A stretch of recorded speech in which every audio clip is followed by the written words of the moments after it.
Hi everyone.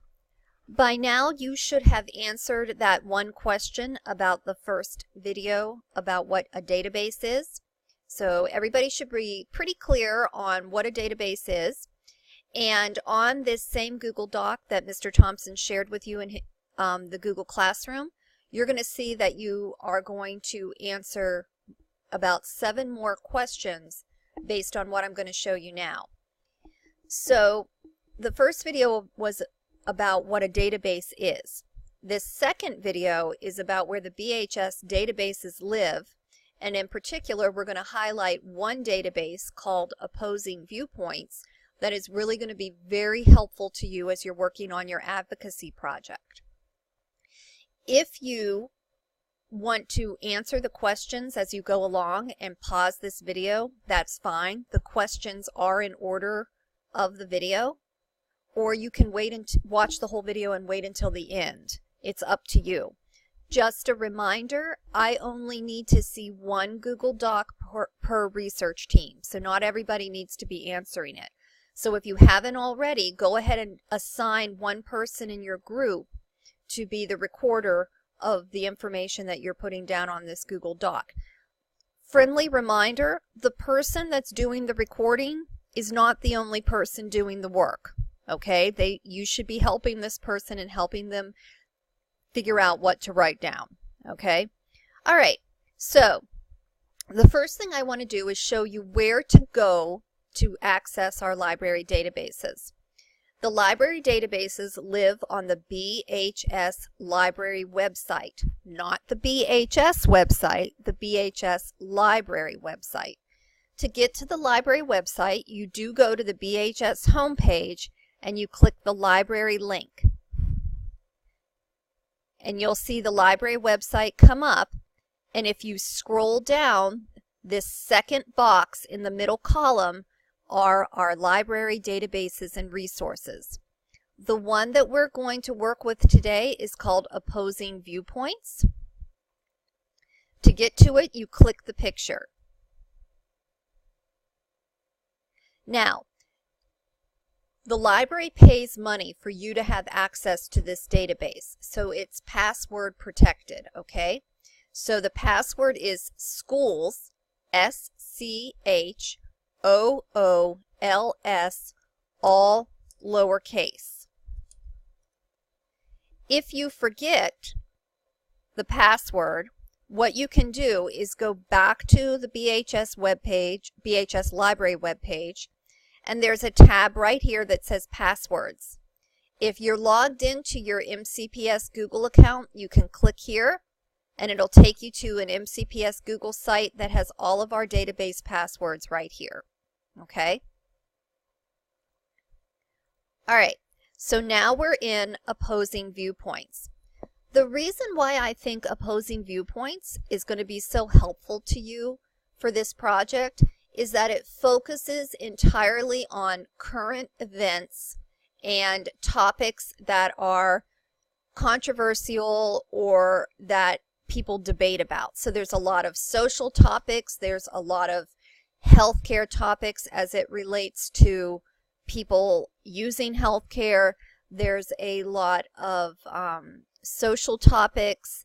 So these are the sorts of things that show up on Opposing Viewpoints. It's not that good if you're doing a history paper or if you have to do an English paper about a certain book or another piece of literature. We have other databases for those. But if you're doing a topic that's in the news, then this is the place you want to go. All right, so there are 3 big ways that you find information on Opposing Viewpoints. The first is when you open it up, you can see what their featured issue is for the day. So for right now, it's Black Lives Matter. And if this kind of catches your attention, you can go ahead and look for information on this topic.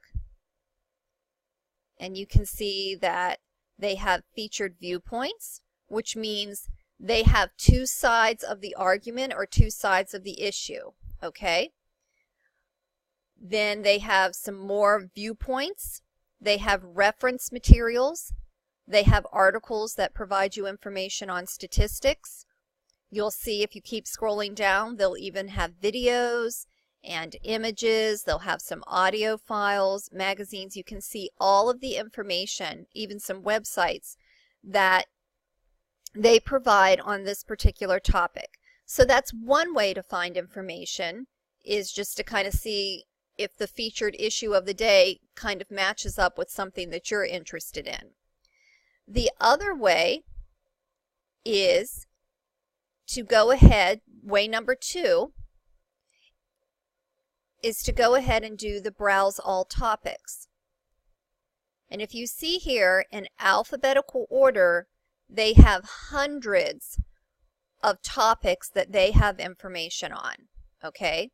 So, and they'll let you know if they have updated them with new information. So let's just go to celebrity culture. And that will take you to the topics page. And you can see, you can read more on this particular article. And then you can see, again, they offer the feature viewpoints, statistics, videos, images. Okay? So that's way number 2 to find information, is to go ahead and do their browse issues. All right? And to get to that, you just click here where it says browse all topics. The third way to find information is just to search for it up here using the search bar. So let's say that you wanted to research the topic of recycling. So you would just type it in up here, do a search, and again, it'll take you to the topic page, okay, with lots of information about recycling.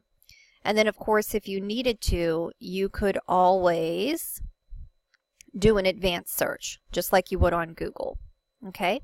So those are the 3 ways to search for information. Let's say that you find an article that you want to use. So let's say we're going to do recycling benefits the economy, and you found this article. This is what it looks like, and you think that you're going to use this article in your research, and in fact you do. The wonderful thing about using a database is it will automatically cite the article for you in the correct format. So what you would do is you would go up here to Citation Tools, underneath Tools, and you can see right here it says MLA 8th edition, and there is the article already cited for you. So when you're doing your works cited page or your works cited slide, all you have to do is copy that and paste it into your document, and you have correctly cited your source. An important part of research is to always cite your sources so that the people looking at your research know that your information is valid and reputable and that you've given proper credit. Couple other things that I want to show you about over the tools. You can see that you can print the article, you can email it, you can even translate it to a different language if that's helpful to you. All right, so let's just see, we can just, hold on, we put it in Arabic and give it a second. Here's the article translated into Arabic. Okay, so you can put it back in English now.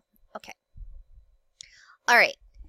The other thing you'll notice right here is you can send the article to your Google Drive, and this is one of the best things about using this database. So everybody, as soon as you find an article that you want, you can go ahead and sign in with Google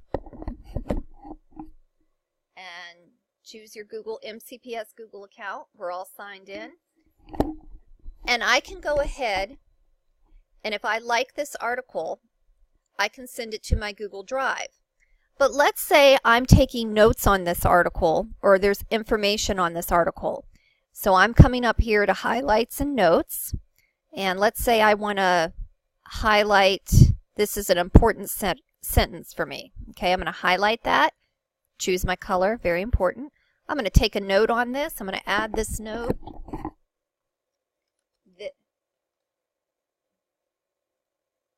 This is important.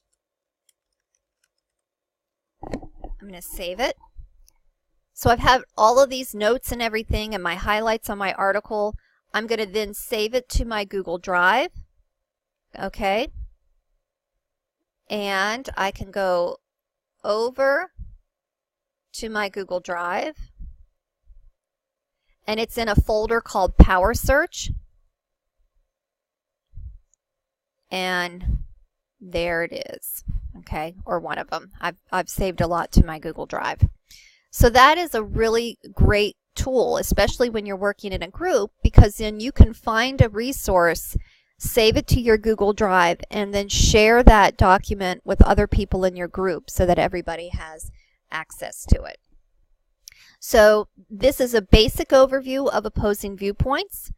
You're going to do an activity with it here in just a few minutes that gets you really familiar with it. Go ahead and finish up your questions and have your group submit this document to Mr. Thompson, and we'll get ready for our opposing viewpoints database challenge. Thanks.